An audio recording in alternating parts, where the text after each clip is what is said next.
Hello everyone, very good morning to all of you. आज के video में 27 जुलाई 2024 के करंट अफेयर डिस्कस करेंगे।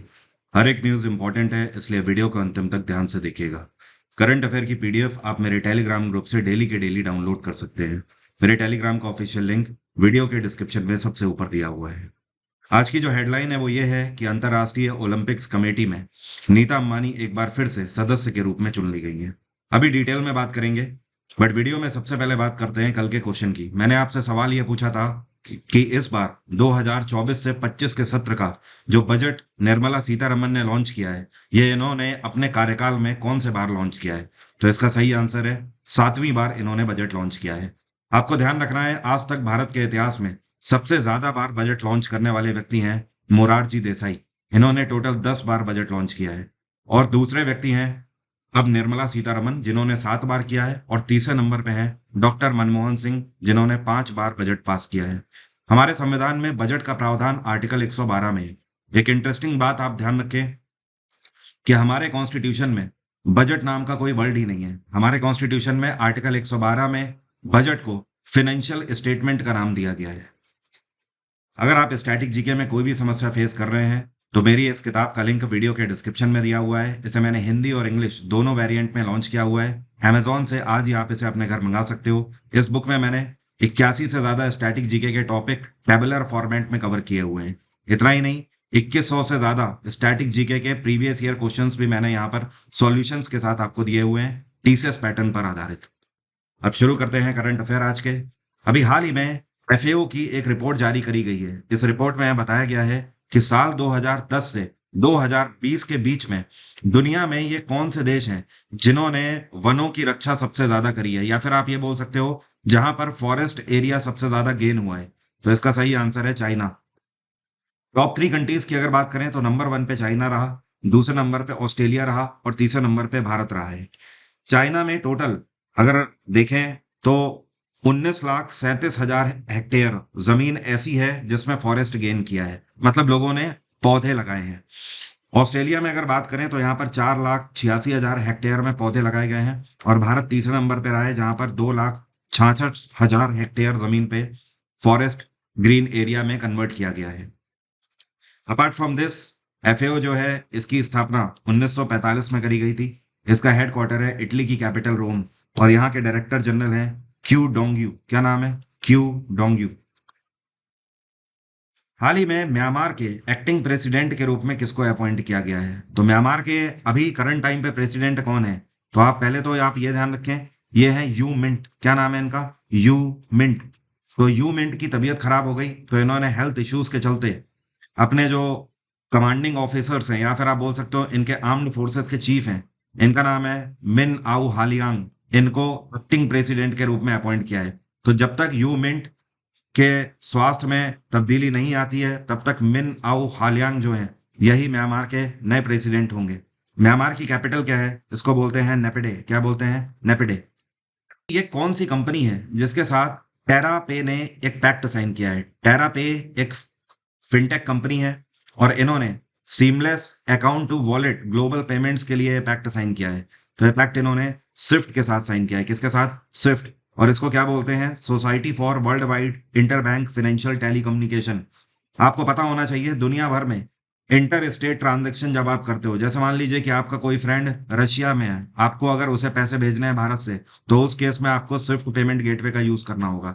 तो टेरा पे क्या चाहते हैं? ये स्विफ्ट की टेक्नोलॉजी चाहते हैं और दुनिया भर में अपने कस्टमर्स को फिनटेक सॉल्यूशन देना चाहते हैं। तो एक तरीके से आप बोल सकते हो इस एग्रीमेंट के अंतर्गत टेरा पे को स्विफ्ट की तरफ से टेक्नोलॉजी सपोर्ट दिया जाएगा। और काफी इंटरेस्टिंग बात यह है कि इनका जो वॉलेट होगा, इस वॉलेट में आप पूरे वर्ल्ड में कहीं पर भी हैजल फ्री ट्रांजेक्शन कर सकते हो और साथ में आप इस पे लोन फैसिलिटी भी अवेल कर पाओगे। इस टाइम पर स्विफ्ट पूरे दुनिया में 11,500 फाइनेंशियल सॉल्यूशंस चला रहा है, दुनिया भर के 200 देशों में, मतलब लगभग ही आप बोल सकते हो कि ऑल कंट्रीज में। स्विफ्ट की स्थापना 1973 में करी गई थी। इसका हेडक्वार्टर है बेल्जियम और इसके सीईओ हैं इस टाइम पे जेवियर पेरेस। क्या नाम है इनका? Xavier Perez. और टेरा पे कहाँ की कंपनी है? टेरा पे लंदन बेस्ड कंपनी है। 2014 में इसकी स्थापना हुई थी। कारगिल विजय दिवस हाल ही में हम लोगों ने मनाया है कौन से दिन? तो 26 जुलाई को हर साल कारगिल विजय दिवस मनाया जाता है। और विजय दिवस इसलिए मनाया जाता है कि जो कारगिल युद्ध था उसका समापन हुआ था 26 जुलाई को, और भारत ने पाकिस्तानियों को शिकस्त देते हुए वापस से अपनी पोस्ट पर कब्जा कर लिया था। यह युद्ध 8 मई 1999 को शुरू हुआ था और 26 जुलाई 1999 में जाकर खत्म हुआ था। दुनिया के सबसे डेडली कॉम्बैट में से एक है कारगिल वॉर। क्या आप मुझे कमेंट बॉक्स में लिखकर बता सकते हो कारगिल युद्ध के बाद कितने ऐसे वॉरियर्स थे जिनको परमवीर चक्र से सम्मानित किया गया था? चलिए ऑप्शन भी दे देता हूं मैं आपको, 2, 3, 4, 5। बताइए कितने ऐसे लोग थे जिनको पीवीसी से सम्मानित किया गया था? ये कौन सा संस्थान है जिसके द्वारा one world UPI wallet launch किया गया है पूरे दुनिया में? जो ट्रैवलर्स हैं जब वो भारत में आते हैं तो उनके लिए, जैसे एग्जांपल के तौर पर आज की डेट में अगर आप दुबई घूमने जाते हो तो उस केस में वहां पर उनके ट्रांजैक्शंस करने के लिए आपके पास वीजा कार्ड होना चाहिए, ठीक है? अगर वीजा कार्ड नहीं है तो पहली चीज तो आपको सिम वहां का लेना ही पड़ेगा फर्दर ट्रांजैक्शन के लिए। लेकिन यहाँ पर अब ऐसा नहीं होगा। हमारा ये है national payment corporation of India. इन्होंने दुनिया भर के जो ट्रैवलर्स हैं जो कि भारत में आते हैं हमारे देश में घूमने के लिए, उनके लिए एक हैजल फ्री प्लेटफॉर्म लॉन्च किया है जिसमें उन्हें सिम खरीदने की जरूरत नहीं होगी। वो अपने कार्ड को डायरेक्टली इससे अटैच करेंगे और उनकी जो करेंसी है वो हमारी करेंसी में कन्वर्ट होकर यहाँ पर आप आसानी से पेमेंट कर सकते हो किसी भी स्टेट में या फिर यूटी में। आपको बता दूं वन वर्ल्ड यूपीआई वॉलेट जो है इसको लास्ट ईयर भारत सरकार के द्वारा लॉन्च किया गया था जब G20 सम्मेलन को भारत होस्ट कर रहा था। खैर, क्या आपको पता है इस साल G20 कौन होस्ट कर रहा है? आंसर है ब्राजील। और भारत ने जो प्रेसिडेंसी G20 की ली थी साल 2023 में, ये कौन से देश से ली थी? तो 2022 में थी इंडोनेशिया के पास। एनपीसीआई की अगर बात करें तो इसकी स्थापना साल 2008 में करी गई थी। इसका हेडक्वार्टर है मुंबई और इसके चेयरपर्सन है दिलीप असबे। क्या नाम है? दिलीप असबे। एचडीएफसी बैंक के द्वारा अपने फिक्स्ड डिपॉजिट में जो इंटरेस्ट रेट ये देते हैं उसमें कितने बेसिस पॉइंट की बढ़ोतरी कर दी गई है? तो एचडीएफसी बैंक ने एक साथ अभी 20 बेसिस पॉइंट की बढ़ोतरी कर दी है। अल्टीमेटली कहने का मतलब यह है कि अगर आप एचडीएफसी बैंक में आप एफडी कराते हो अपनी, तो अब आपको ज्यादा रेट ऑफ इंटरेस्ट मिलेगा, मतलब ज्यादा फायदा मिलेगा। ये जो आरओआई है इसको इन्होंने 7.9% तक बढ़ा दिया है। अगर आप एक नॉर्मल सिटीजन हो तो आपको एचडीएफसी बैंक में एफडी कराने पे 7.4% रेट ऑफ इंटरेस्ट मिलता है, लेकिन अगर आप सीनियर सिटीजन हो तो आपको यह 7.9% मिलेगा। इवन इतना ही नहीं, ये जो आरओआई है ये बिलो 3 CR है। अगर आप 3 करोड़ से नीचे की एफडी कराते हो तो इतना आरओआई आपको मिलेगा। एचडीएफसी बैंक में आप मिनिमम 7 दिन की एफडी करा सकते हो और मैक्सिमम 10 साल की करा सकते हो। एचडीएफसी बैंक मार्केट वैल्यू के आधार पर या आप बोल सकते हो कैपिटलाइजेशन के आधार पर भारत का इस टाइम पे सबसे बड़ा बैंक है। इसने स्टेट बैंक ऑफ इंडिया को भी पिछले साल छोड़ दिया था पीछे। इस टाइम पर एसबीआई का जो मार्केट कैपिटलाइजेशन है वो 14 लाख करोड़ का है, लेकिन एचडीएफसी बैंक का 20 लाख करोड़ पार कर चुका है। और ये तब हो पाया जब एचडीएफसी बैंक ने एचडीएफसी लिमिटेड के साथ अपना मर्जर किया था। इस बैंक की स्थापना 1994 में करी गई थी। हेडक्वार्टर है मुंबई और इसके सीईओ हैं शशिधर जगदीशन। कौन है? शशिधर जगदीशन। ये कौन सी कंपनी है जिसके द्वारा इकोजेन लॉन्च किया गया है? अब ये इकोजेन कौन सी चिड़िया का नाम है भाई? आप लोग जानते होंगे जिंक। जिंक हमारी बॉडी में हम लोग कंज्यूम करते हैं। आपका जो डाइट होता है उस डाइट प्लान में बहुत सारी ऐसी चीजें होती हैं, चाहे आप वेजिटेरियन में बात करें चाहे नॉन वेजिटेरियन में बात करें, बहुत सारी ऐसी चीजें हैं जिनसे हमारी बॉडी को जिंक मिलता है। अब जिंक का यूज क्या होता है? ये हमारी बॉडी में इम्यून सिस्टम को बढ़ाता है। इतना ही नहीं, आपके जो सूंघने की क्षमता है, जो आपको सेंसेस मिलते हैं, ये सारी चीजें जिंक की ही वजह से हो पाती है। कोविड पैंडेमिक में आपने देखा होगा लोगों की सूंघने की क्षमता ही खत्म हो रही थी। उस टाइम पर जो इम्यूनिटी वाली जो उनकी मेडिसिन थी उसमें जिंक की मात्रा काफी ज्यादा होती थी। तो ये है हिंदुस्तान जिंक। इनके द्वारा एक नया इनका प्रोडक्ट लॉन्च किया गया है, एक ऐसा जिंक जिसको बनाने में कार्बन का उत्सर्जन काफी कम हो रहा है। और ऐसा जिंक पहली बार एशिया में बनाया गया है हिंदुस्तान जिंक के द्वारा। हिंदुस्तान जिंक की स्थापना 1966 में करी गई थी। हेडक्वार्टर है इसका उदयपुर और इसके चेयरपर्सन है प्रिया अग्रवाल। कौन है? प्रिया अग्रवाल। हाल ही में इंटरनेशनल ओलंपिक कमेटी में एक बार फिर से मेंबर के रूप में चुनी गई हैं कौन? तो यह है नीता अंबानी। रिलायंस फाउंडेशन की चेयरपर्सन है नीता अंबानी और अगले सत्र के लिए फिर से चुनी गई हैं सदस्य के रूप में। इस बार आईओसी का 142nd कॉन्फ्रेंस आयोजित करी गई है।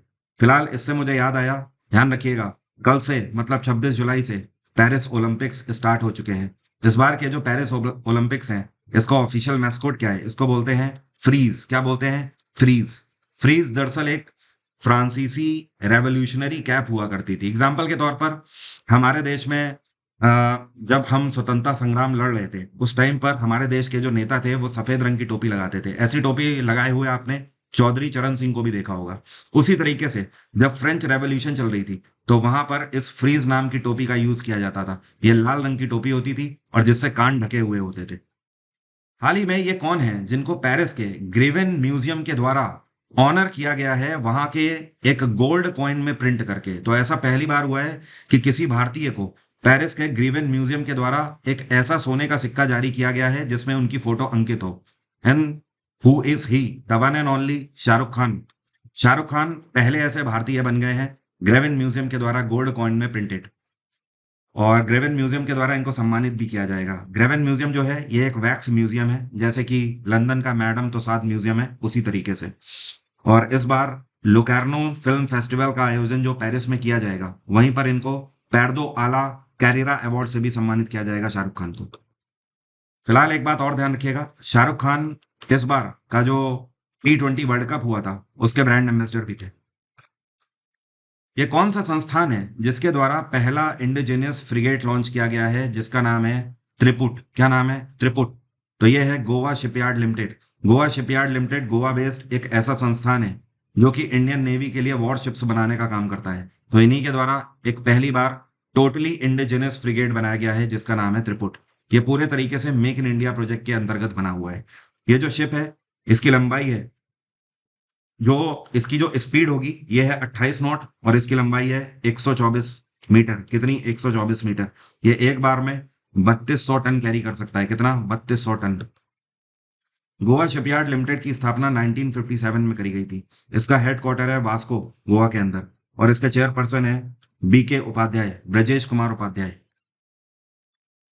भारत पेट्रोलियम कॉरपोरेशन लिमिटेड को इंडियन ओलंपिक्स एसोसिएशन के लिए प्रिंसिपल स्पॉन्सर के रूप में अगले कितने सालों के लिए चुन लिया गया है? तो एक तरीके से आप बोल सकते हो इंडियन ओलंपिक एसोसिएशन के जो भी खर्चे होंगे उनका वहन करेगा भारत पेट्रोलियम कॉर्पोरेशन लिमिटेड, और अगले 4 सालों के लिए इनको स्पॉन्सर के रूप में चुना गया है।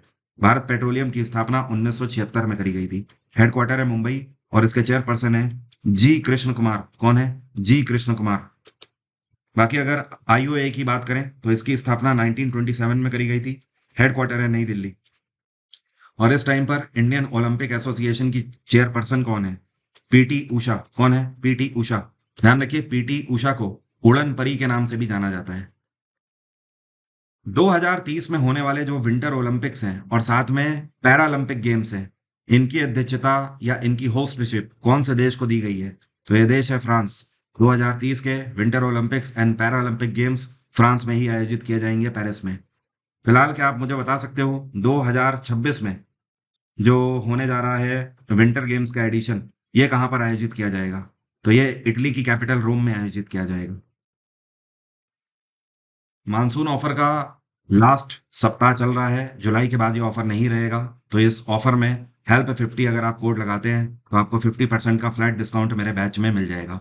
मेरे बैचेस के लिंक वीडियो के डिस्क्रिप्शन में दिए हुए हैं, वहां से आप GSGK का फाउंडेशन बैच अवेल कर सकते हैं। मेरे GSGK फाउंडेशन बैच में मैंने कंप्लीट पैकेज आपको दिया हुआ है, history, polity, geography, science, economics, साथ में कंप्यूटर और पिछले 5 सालों के PYQs and 1 liner crash course. ये सब कुछ आपको एक पैकेज के फॉर्म में मिल रहा है। SSC CGL अगर आप इस बार दे रहे हैं तो आपके पास समय बचा नहीं है कि आप लाइव कोर्सेज के थ्रू कवर कर पाए। तो ये जो बैच है ये आपके लिए वन स्टॉप सॉल्यूशन है। ये कोड आप ध्यान रखें और डायरेक्ट एग्जाम इंजन एप्लीकेशन में जाके या फिर बैच के लिंक से भी अवेल कर सकते हैं। अब मेरा आज का सवाल है आपसे स्टैटिक GK से, क्या आप बता सकते हो सागा दावा फेस्टिवल जो है ये भारत के कौन से राज्य में मनाया जाता है? कमेंट बॉक्स में लिखकर बताइए। आज की बात यहीं तक रहेगी। Thank you so much. Have a nice day. Take care. Bye bye. आपका दिन मंगलमय हो।